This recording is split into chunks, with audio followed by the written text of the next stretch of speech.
are you all doing today? Everybody doing all right?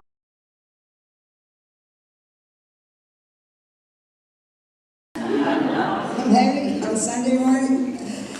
Enthusiasm in your life? Enthusiasm to set goals and follow through with them? Projects done without getting discouraged halfway through cleaning out that closet maybe?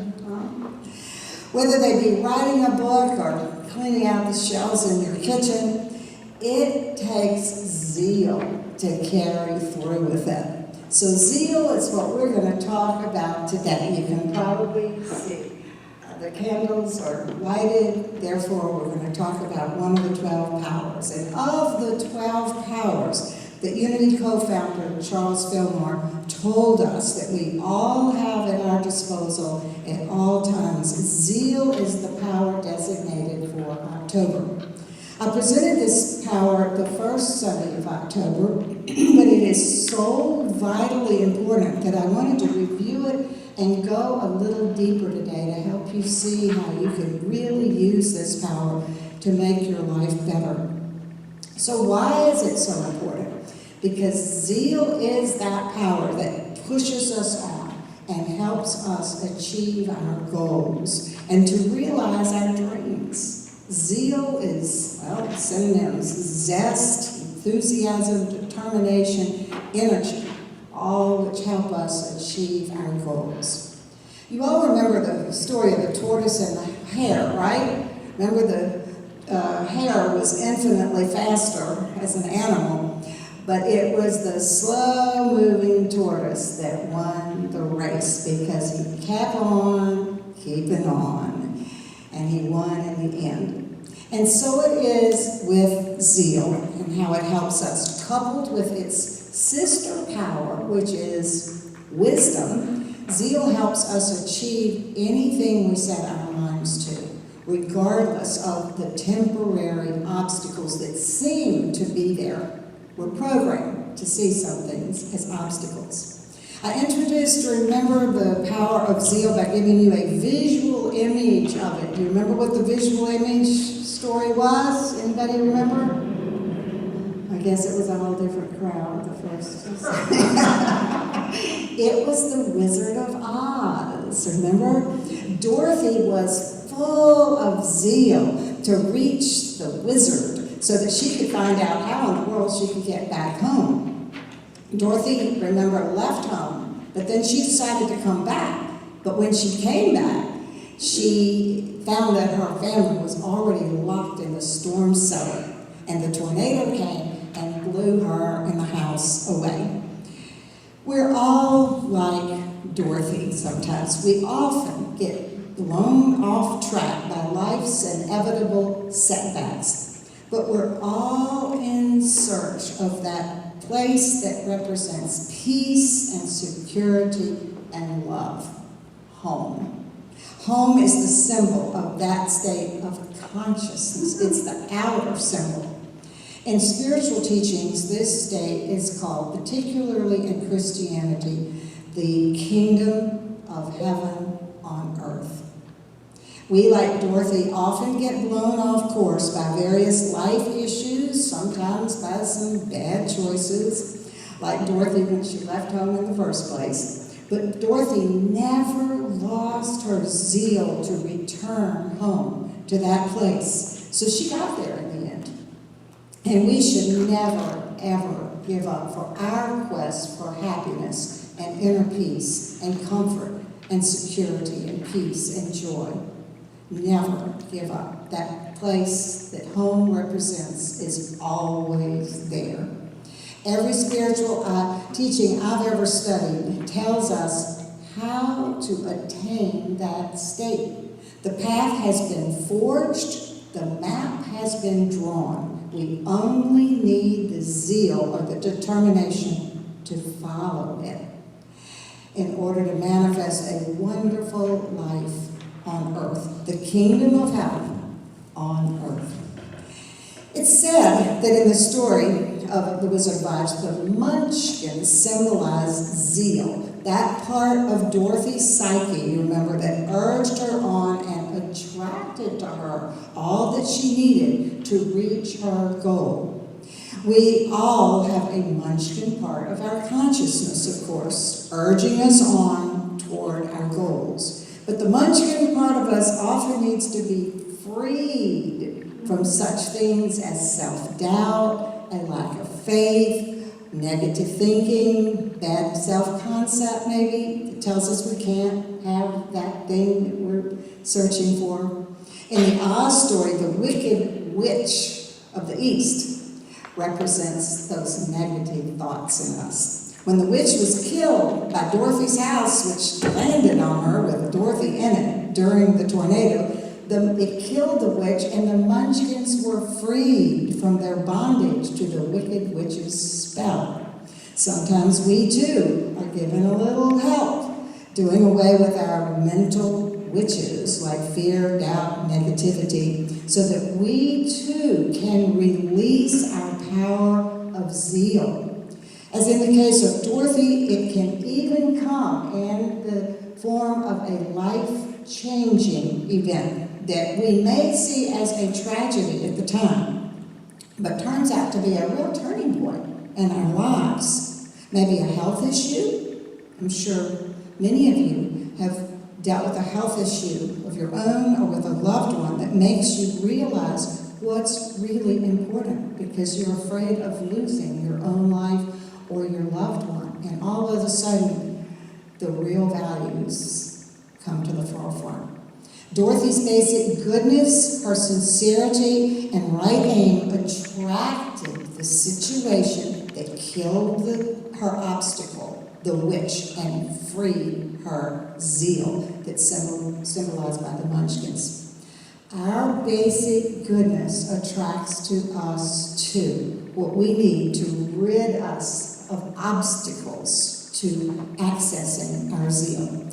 The witch's death also meant that the witch's magic red shoes. How many of you went out and after you saw this movie or read the book when you were young, went out and just had to have a pair of red shoes? I certainly did. So when the wicked witch finally was killed, her magic shoes could be removed from her feet and placed on Dorothy's. They were magic. Those were the little red shoes that Dorothy finally learned she could click together twice and be transported home, just like that. Our magic red shoes are the part of us that always knows how to solve problems and achieve goals. We always can access that. The omniscience of God that is everywhere is out there, like this huge computer system, internet, Google, and everything that we need can be accessed, and we attract what we need to us. You might say that clicking our red shoes together, our magic red shoes, is learning that by letting go and letting God, we have the solution to all our problems. And we always did. We were 2 clicks away. Just let go and let God. Stop whatever you're doing, wherever you are. And the problem seems so big, I turn it over to you, dear God. That's it. Those are your magic red shoes. You have them on all the time. We often don't know or we forget how to access that state of home consciousness, that state of oneness with God, that state of oneness with peace, security, and love. We may go down many dead ends before we achieve this peace, love, and security consciousness. That's okay. Maybe we chase riches, maybe we chase worldly possessions, false prophets, in search of this security and love that we all want, but we had it all along. We just needed to let go and let God. Click those red shoes together twice. Oneness with universal spirit is home. That's it. It's as simple as that. Like Dorothy, we've had it all along, every second, everywhere we go, in the middle of every seeming perceived problem. We are home. Dorothy's zeal was activated when the Munchkins were freed. However, Dorothy still had to go through some trials and tribulations. There were twists and turns along the yellow brick road, you remember, like we'd all have to deal with. These, of course, turned out to be her needed lessons in life so that she could appreciate home when she got there, as is often the case. We are home, but we don't appreciate it. So she had to go through these experiences so that she knew she was home. Dorothy was like a modern prodigal son in that she didn't originally appreciate what she had, so she left home. We are like prodigal sons too, and we're like Dorothy, and we often don't realize what our real home is, being at one with God, our fellow man, and the universe. Ultimately, everywhere is home when we're in the right state of consciousness. But it takes zeal and determination to go through these life's lessons and not give up before we have really internalized the wisdom. For example, one of life's lessons often involves facing our dragons, as Dorothy discovered with the terrifying wizard. When we face our dragons head on and look him in the eye, we learn that the dragon has absolutely no power over us, as was the case with Dorothy. That's part of the allegory. The wizard was just working with a light and sound machine, terrifying everybody with his scary demeanor. One of the dragons that we often have to face before we can reach home or our goals is our own poor self-concept. We think we don't deserve to have, we don't deserve to have certain things. It thinks that we just will never reach those goals. We don't have what it takes to get there. These negative thoughts, or negative witches, must be faced and dispelled by turning ourselves over completely to God's power, thus neutralizing these ego thoughts. This is our ego telling us we're insufficient or that we don't deserve something. Our inner essence would never say that. Each of Charles Fillmore's 12 powers, you see 10 of them up here, because this is October, represents one of the 12 disciples. When Jesus had reached a certain level, you remember, of spiritual understanding, he called these 12 disciples to him, and he used them to go out and teach the gospel and to heal. Metaphysically, this means that when Jesus reached a certain level of consciousness, he was able to call on all 12 of his powers, is symbolized by the 12 disciples. When we reach a certain level of understanding, we too can start using all 12 of our inner powers, our 12 powers, and manifest heaven on earth for ourselves and all those around us. Thus, the more we evolve spiritually, the more we can access these inner powers. That is, the more that we let go and let God, and not our ego, run our lives, the more we can access the omnipotence, omniscience, and omnipresence that is God. Now, in terms of using our inner zeal to achieve outer goals, there seem to be two challenges. The first challenge is to realize, first of all, that that power is in us, always. Like Dorothy finally realized that her red shoes that she'd been wearing all the time could transport her home in an instant.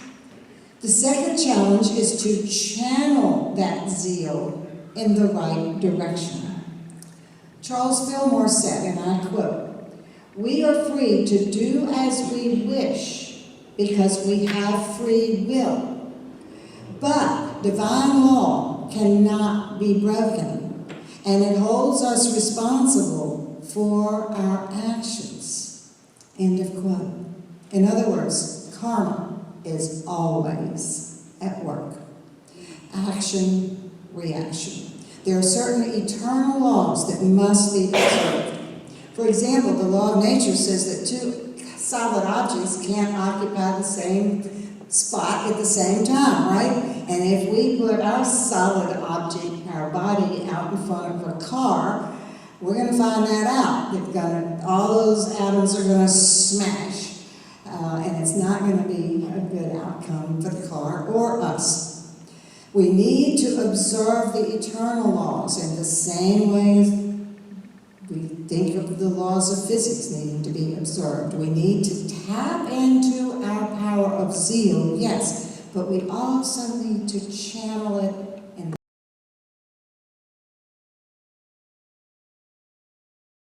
like some Hitler and so many others. For example, let us look at some wrong understandings of zeal. If we wrongly understand zeal, we might believe, for example, that everything worth going after with zeal must be a big deal, or bigger is better, to use my zeal on, or we get carried away with our zeal for a new house, a new love, a new job, a new interest. We go to a new town, for example, and then we get tired of them very quickly. I'm sure we've all experienced that. Or maybe we get carried away for our desire for something that we sacrifice and our integrity. We sacrifice our integrity to get it. Maybe we're dishonest or unethical, or we cheat someone else out of it, unrightly so. True spiritual zeal is steady and strong and deliberate. It accomplishes its wise goals. It doesn't waste your time, energy, and life for little real gain. It gets things done because its goals are worth achieving. Your unconscious knows that. Your unconscious knows everything, so it helps you. Bottom line, it's crucial to use your power of wisdom when activating your power of zeal. Fillmore said that ideally we need to use all 12 powers, just as Jesus used all 12 of his disciples to help him achieve his goals. Let's look at some good uses of zeal now. You're determined to enjoy every day. You find joy in ordinary things. You use your zeal to accomplish even small things like cleaning out your closet and maybe letting that represent cleaning out your mind of things it doesn't need spiritually. You let the outer symbolize something that's going on in you. You value a wildflower just as much as an expensive bouquet. A smile from someone just as much as an expensive gift from that person. You use your zeal to get involved with life instead of just being a spectator. You play with enthusiasm the game of life. You're part of it. You're just not watching it on television or watching others all the time. You're out there participating in it with zeal. You get excited about making your life and the world a better place. You have staying power with enthusiasm. You commit to following through with relationships, projects, and things. You don't get sidetracked or flip from thing to thing. You see things and relationships through. In Philippians 3:14 it says, I press toward the mark for the prize of the high calling of God. Dorothy pressed on in The Wizard of Oz, and she saw it through, and she got home. And you can too. That's the point of the story. We need to activate our inner power of zeal. We need to make sure that our goals are worthy of our effort and time. And we need to let go and let God lead us to these goals. We may have some lessons to learn along the way, like Dorothy. Dorothy did, so that she appreciated home when she got there, but she got there, and we will too. We may see those lessons as obstacles while we're going through them, but if we will just have faith, the faith of a mustard seed, we will see that sometimes we are being given the gift, the opportunity of facing our dragons so that we'll never fear them again. You know, they say in esoteric spiritual schools that when you take on a new commitment of some kind and go to a higher level, that all of a sudden life starts getting really difficult, and that's because you're given exactly what you need to do that growth. You're given the grist for the mill to grow from. In Galatians 5:25, it says, if we live by the Spirit, we'll also be guided by Spirit.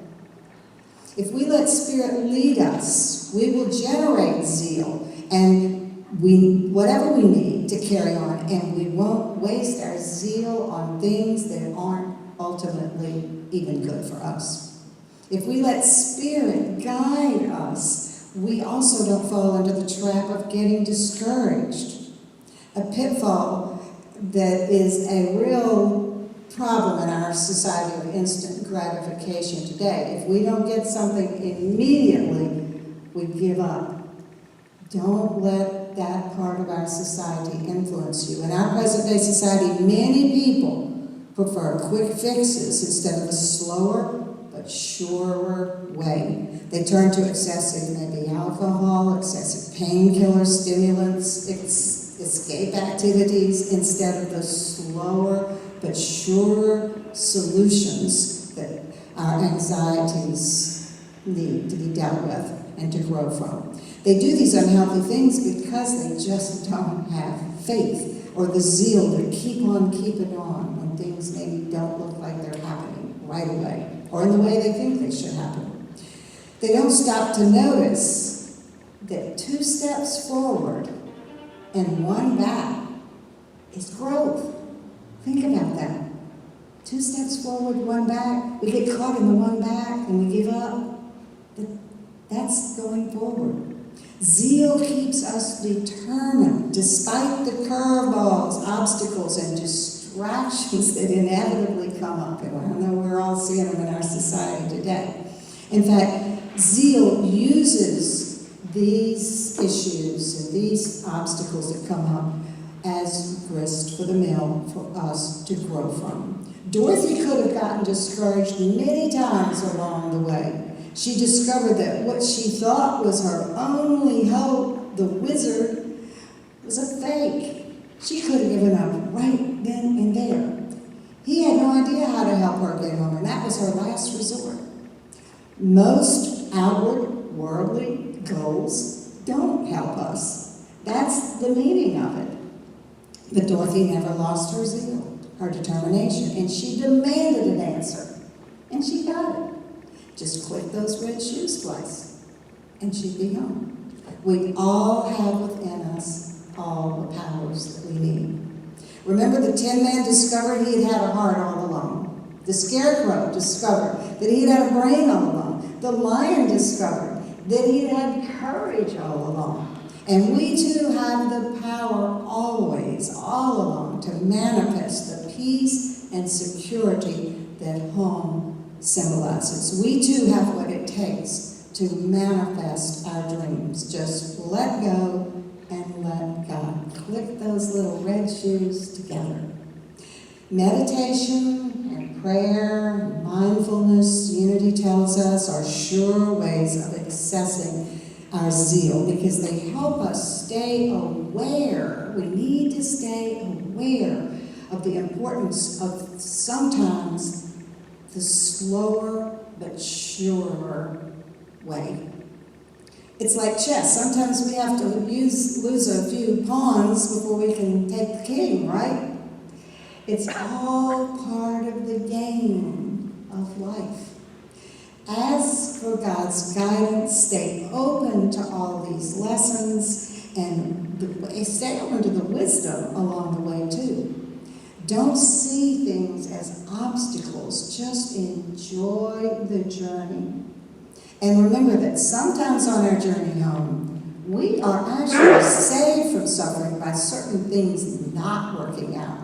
I'm sure you've all experienced that. If our zeal is used to get, say, worldly riches by cheating others or sacrificing our integrity in some way, we might attract obstacles that will not work out. And in the long run, that's good. It keeps some of those goals from coming into fruition. There's absolutely nothing in the world wrong with wealth and material things and all the comfort in the world. That's not the point. But if we're attached to those things and we think we can't be happy without those things, or we think we're not worth anything if we don't have them, or we're willing to cheat others or harm others to get them and thus go against the eternal laws, the universe has a way, like the stock market, of making a correction and putting out the obstacles which end up in the long run maybe helping us. Remember when Jesus turned over the tables, the money changers' tables, and when they were using the temple to set up worldly pursuits? Y'all remember that? He went in there and just turned them all upside down, and people were saying, is this the Christ? The metaphysical meaning of that story is as true today as it was then. Jesus didn't want materialistic values polluting spiritual values. The universe doesn't want us polluting our inner cathedral. The thing is, unless we are totally deranged or maybe a sociopath, our unconscious always knows if we're doing something against the spiritual laws, and we often punish ourselves. You've often heard of people who have a death wish, or who go insane, or who attract many bad situations or illness because of their guilt. They're bringing it upon themselves. If our zeal is wrongly directed and the universe gives us a correction and our unworthy project doesn't work out, we should count our blessings. It's a learning experience. Bottom line, let go and let God. You will be guided rightly, and your power of zeal will be activated properly for your own good. The right people and situations will just turn up. You're vibrating at a level that attracts those things. That's just the way it goes. Your zeal will increase instead of fizzling out, because you will know deep, deep down inside that your goal is worth pursuing. Seek ye first the kingdom of heaven, and all these things will be added unto you. So whatever you decide is truly worth doing, turn it over to God and do it. Enjoy the lessons that come and every obstacle that appears, and see how they can help you grow. And when you do arrive home, that state of peace, joy, security, and love in your consciousness, you will, like the prodigal son and like Dorothy, appreciate it, finally. So with zeal and its sister power, wisdom, go forth and live your abundant life and love and enjoy every step of the way. It's all there to help you grow in wisdom and strength. Let God be your guide, and wherever you end up will be the right place. If you put God at the helm, your ship will get where it needs to go, and you'll survive every storm. Amen. Will you please